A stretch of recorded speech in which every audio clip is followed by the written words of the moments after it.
Okay, so bring me back to Milwaukee. I don't even know how to pronounce it. Milwaukee? Milwaukee. Milwaukee? Oh, yeah. Milwaukee. Where the hell is that? And give me, just like a little background on your upbringings and just everything. Man, Milwaukee is tight. It's a very beautiful place. Okay. Shout out to all my homies that are in Milwaukee right now. It's a tough place though. Okay. Like it's the Midwest. Minimum wage there is still $7.25 an hour. Is it really? It's crazy.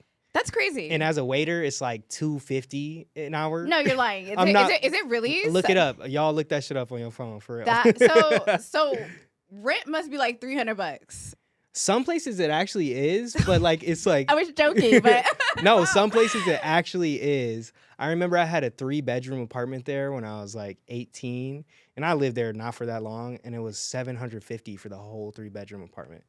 That is insane. I guess Yeah. I'm moving to the Midwest, you guys. Oh, all hell right. no. You don't want to move to Okay, so how would you what would you say is the differentiation between the Midwest and I guess coming out to California and living in Los Angeles? What's the main differences?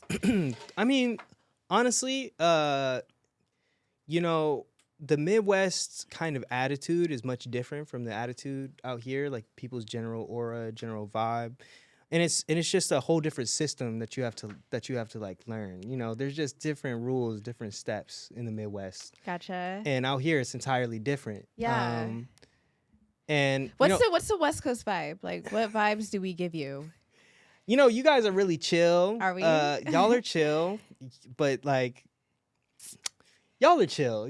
Don't let me get into Give that. me the tea. Y'all are chill. Talk I your actually I fuck with the West Coast. And especially being out here during like the Kendrick big drop, that's been super, super amazing. I was out here for the fires. Like that was a crazy moment. Shout out to anybody going through that. Like, that's really tough, and we all praying for you. Right. And then I moved here in August of 2022, so it'll be almost 3 years. And honestly, I really love it. I'm tapped into a really beautiful community. And the one thing I would say about LA that's kind of like different is like you really have to work hard for finding your community. But once you find your community, it's like y'all are locked in. Yeah, real shit, Yeah. real shit. Do you feel like, especially with your music career taking off and everything, do you feel like LA is the essential place that you need to be? Or do you feel like you can still have like the same type of success in the Midwest? The hardest thing about the Midwest, and I lived in Chicago for a pretty long time. Right. Is there's not major labels or major like music investing that's there, and Chicago tries so hard, and shout out to everybody in Chicago that's just been working every fucking day, like all the homies. Like I got my homie like Chicago Kari, like that homie, he's been working for, man, he was in this group called Hurt Everybody, like he was doing crazy. Shout out my homie Jackson Shepherd. Like I got a ton of homies out in Chicago, and they really put in the work and the effort. And I think that really compensates for the lack of industry. And that's why when you hear like Chicago musicians or any crazy music that comes out of Chicago, it just instantly blows up. And it's so different. Really, it's like it's extremely different from like so many different things. Man, some of the greats from Chicago, right? Mean, some of the greats are really from Chicago, like straight up. Who are some of your favorite from Chicago? Shout them out. I mean, it's Common shit. I mean, come on, Common. Come on, Common. Common is crazy. I love Common. Honestly, one of the best that's out of Chicago, and it's controversial to say he's one of the greatest of all time. Right now, he's doing really bad, making some really poor choices, and You know what? I fucking love Kanye too. It's okay. It's okay. Yeah. We love Kanye. Yeah, it's hard, man. It's so hard because it's like, especially in the past few years, it's been tough to get with, but Kanye is absolutely one of the greats, out of Chicago.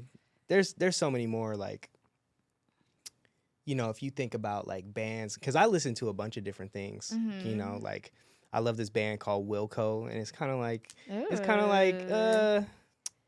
it's like it's like a rock and roll country-ish type of thing. They're from there. Okay. They have like an incredible fan base record.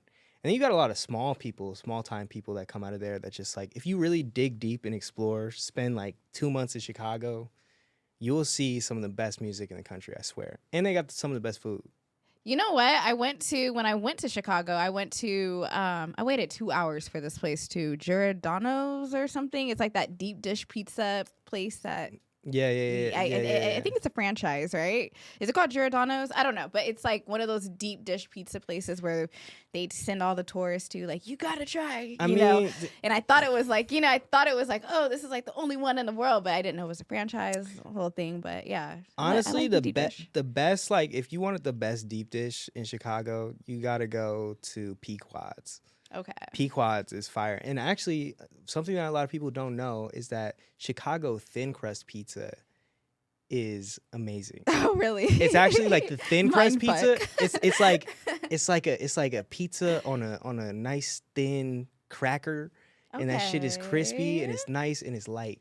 Nice. You know, like deep dish is heavy, man. It's like you gotta eat that shit with a fork and a knife. Yeah, real you know what I mean? shit. You cannot pick that. Like, it'll fall apart when you pick that shit up. Yeah. You know? Okay. So, drawing. Mm-hmm. Obviously, like your first project that definitely got a lot of eyes on you. How would you say that Lushland is different? I mean, it's been like it's been like 4 years, right? Between, or it'll be 4 in October. Okay, so mentally, what has changed in your life within these last 4 years? You know, honestly, with drawing, that record was basically like, it's like my hello. You know, that record was really, that was what I wrote out, you know, as my goal for that record, to tell the world, hello, I am Silas Short, and this is my message. Like, I draw in black and white, and I'm black and white. And the record was a culmination of all of the influence I had put into one record. And it was about self-acceptance through my art of drawing. Mm-hmm. And essentially, I wanted to basically just introduce like the world and being like, okay, this is who I am.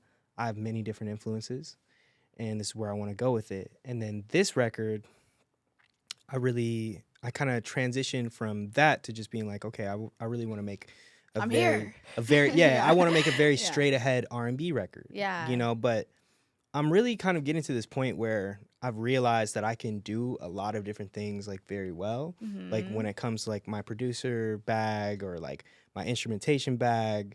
And so I'm kind of in this mode where I'm like, you know, the sky's the limit. Like I did that reggae song. It was my first time doing a reggae song. Wow. And it got in that movie, A Real Pain. It won an Oscar and a Golden Globe, you know, and I'm like, okay, like I can actually do a lot of different things. Right. So really, I think where I'm going to next is like, okay, I made my straight ahead R&B record, but how do I make something that like pushes the boundaries of like everything, but within my style? You know what I mean? Tell me about like the writing. Because honestly, I have to say like it's one of my favorite albums so far this year. Oh, and I'm not even like capping. Like, oh, thank you. Yeah, like I really, really, really love the album, and I put so many people on. So thank y'all very much. You know, thank y'all very much for putting on to some good music. But thank you. The writing, like the lyrics, everything, like they're just, I don't know. Like give me the whole process of like your creative process, I guess. So recording in a studio is it's an extremely expensive thing, you know. And making an album is very, very expensive. Wow. And so basically my record label Stone's Throw, shout out Stone's Throw. Yes. They have a recording studio, and below that recording studio is a nice little vinyl bar DJ type of thing. It's a really beautiful place. If you're ever on a date in LA, go to Goldline. Incredible place. You'll hear great DJ sets all night.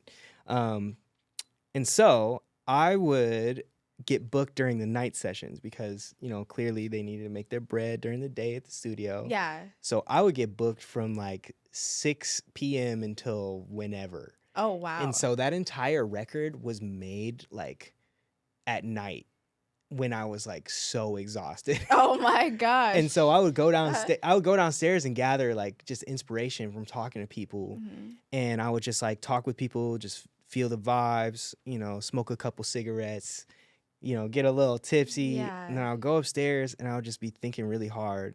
And after I'd make the music, work on it like, from like the night before or whatever, I would just improvise the lyrics. Ah, that is so inspiring. And I would just kind of just like sing like a little line, and then I would just be like, because I wanted to make something that like was fresh in my mind. Mhm. I didn't want to get demoitis and create something that, was in between like something that I worked really hard to write for. Like I wanted to make something that was like, this is just off the top of my mind, and this is Yeah. something that I gotta share.